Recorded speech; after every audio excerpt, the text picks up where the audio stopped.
Hey guys, welcome to the Calibrate Tools channel. Today we're going to learn how to use a wet vac, dry vac, shop vac, whatever you want to call it. It picks up wet stuff, no problem. See you right after this.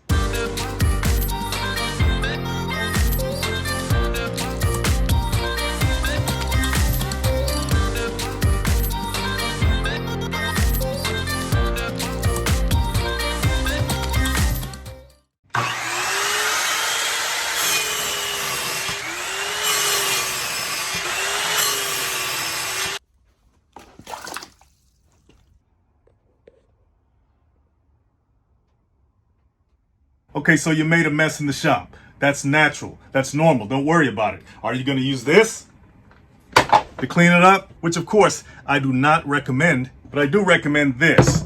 No, it's not an unidentified flying object, but it is an unidentified cleanup machine for your workshop, your garage, or even on a construction site if you're a tradesman. Now, it's not to say that you can't use a regular vacuum cleaner in your shop. That's up to you. But it's not designed for that.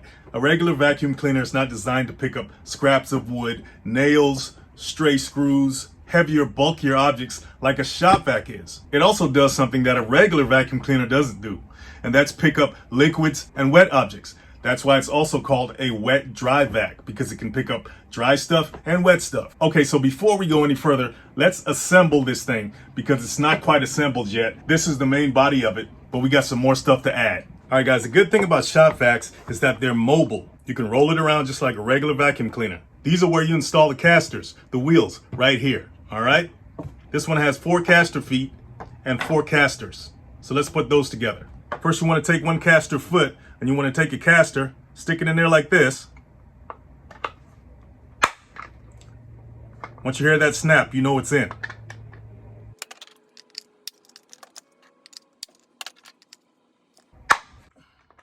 Then once you got your casters ready, you want to look at the area on your shop vac where you install your casters, and you want to look for this right here, okay? You want to insert that into the larger hole on your caster foot on this model.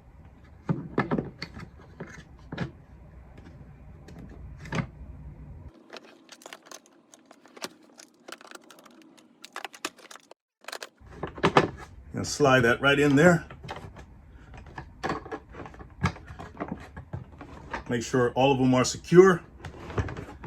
And now you're mobile. It also comes with a carry handle, which doubles as an extension cord wrap. You'll see in a minute. On the top of this model, you're going to see 2 screw holes, one here and one here. That's where you're going to put your carry handle. But remember, the carry handle is not symmetrical. This side has to go on the same side as the extension cord and the blow port, okay? And this side goes over here, obviously. So let's switch that around.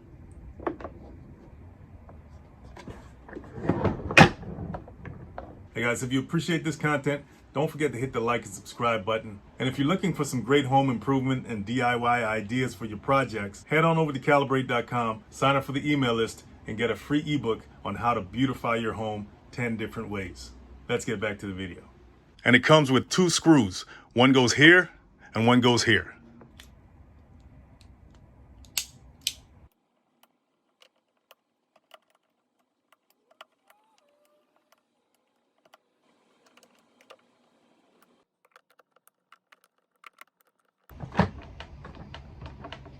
So this is a 6-gallon shop vac. That just means the dust drum, this portion right here, is 6 gallons. They have different size shop vacs. They got 6 gallons, they got 9 gallons, they got 5 gallons. Of course, the higher the number, the bigger the shop vac. This portion here is called the power head. This is where the motor is, and you can separate the power head from the dust drum by opening these latches here. You have one here and one right here. So you just open that like that,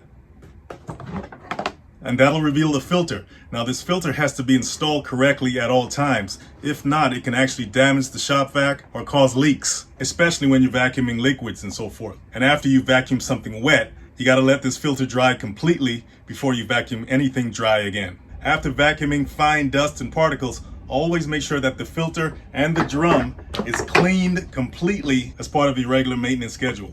And when you put it back on, just place it back down there like that. Make sure everything's lined up and snap the latches shut. Okay, it comes with a 7-foot hose that you have to connect to the inlet port, which is right here. And you use this side of it here with the clip on it to connect it. So you just stick it in there. There you go. And it also comes with a 3-piece extension wand. And you got to connect these 3 pieces, obviously, if you need to, of course. So you take the one with the clip, which is the male end, and you stick it into the female end of each part of the wand. And that's how you do that. And if you need to connect it to the hose, you just stick the male end into this female end right here. And then you have the nozzle that you can stick on the end right here.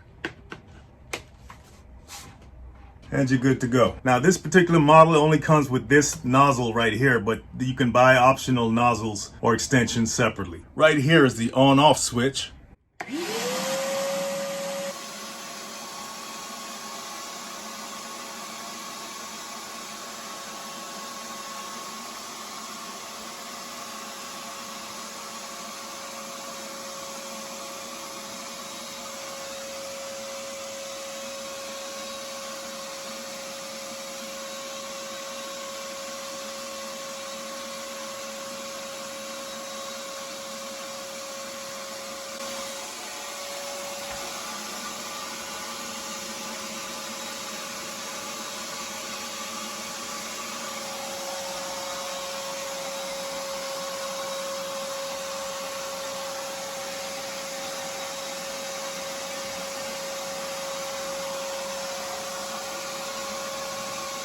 Okay, when it comes to vacuuming up liquid, if it's less than 2 inches in the drum of liquid, then you don't need to take the filter off. But if you got to vacuum up more than that, then you're going to have to take off any filter that's a dry use paper filter only and replace it with, in the case of this brand, a wet application foam filter. And that doesn't require you to take off the filter cage or the float. So when it comes to high volume pickups, like a lot of water or a lot of liquid, then that's what the foam filters are designed for. If a dry use paper filter is filled with water or liquid, then you might see a mist coming out of the blowport.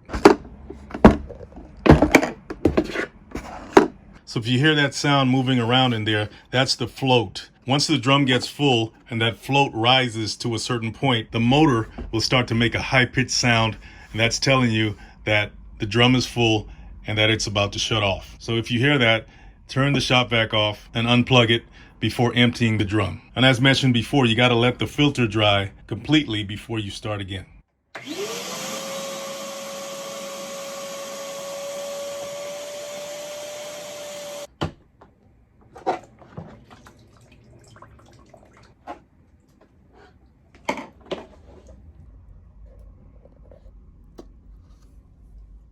Okay, so the filter got a little wet right here, so I'm gonna have to let it dry.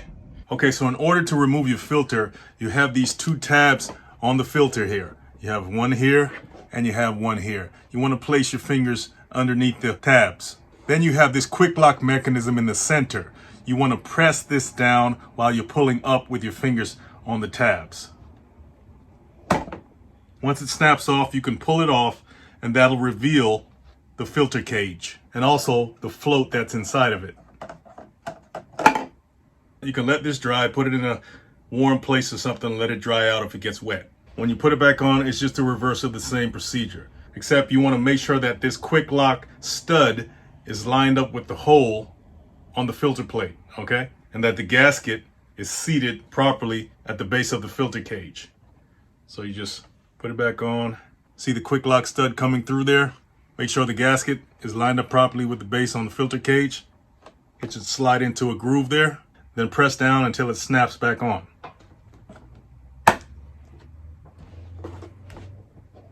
There you go.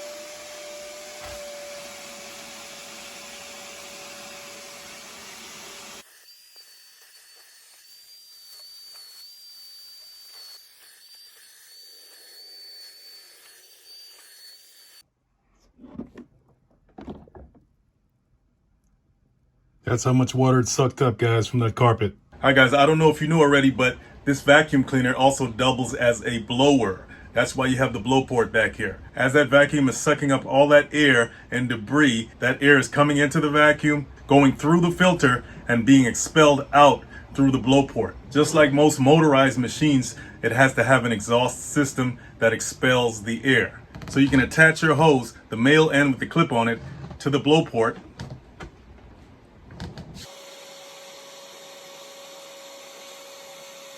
That's also a good way to blow out any excess moisture in your hose. Last tip, guys, when you're lifting your vacuum, you want to use the handles underneath your latches. That's these handles right here, one right here. Use these handles to lift the vacuum. Don't use this. You want to use this carry handle on top to maneuver or steer the vacuum along wherever you're going. All right, guys, that's the basics on how to use a shop vac. Just remember, when you're changing that filter out, don't forget to unplug the machine. If you appreciate the content, join the email list. Go to calibrate.com. We got some great stuff over there for you too. Guys, I appreciate you. See you in the next one.